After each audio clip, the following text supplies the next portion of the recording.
ऐतिहासिक कर्जमाफीची घोषणा, रोहित पवारांचं आंदोलन म्हणजे फार्स.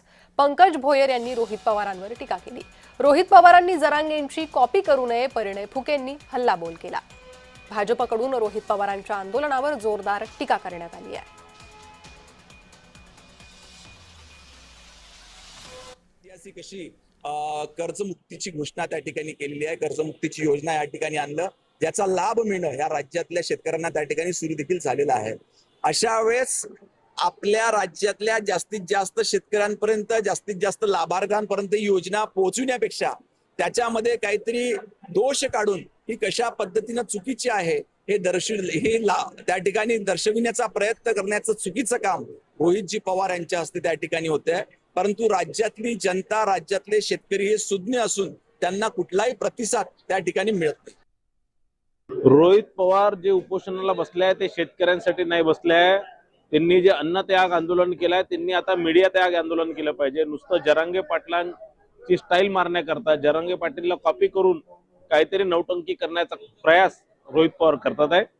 त्यांनी जे कर्जमाफीच्या अटी काढण्याच्या संदर्भात म्हणत आहे ते शेतकऱ्यांसाठी नाही, तर ज्या सहकारी बँका त्यांच्या ताब्यात आहेत त्यांच्या कर्जमाफीच्या संदर्भातली त्यांची मागणी आहे, ते कधीच होऊ शकणार नाही.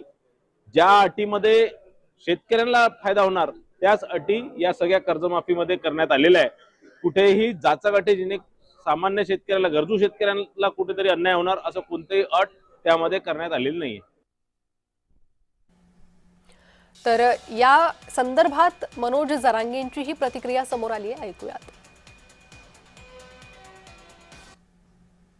जर सरकार तुम्हाला बोलवत असलं तर तुम्ही चर्चा करून मार्ग काढावा. माझं प्रामाणिक मत सांगितलं मी तुम्हाला. नाही ऐकल्यावर बघू. मोदी साहेब पवार साहेबाला तांब्या भरून पाणी देते.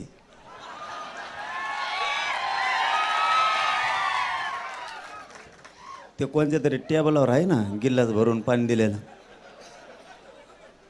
आणि मग मोदी साहेब जर एवढा जीवला तर तुम्ही उपोषणाला बसून कमून का हडकं मोडून घ्यायला लागले उगाच उगा.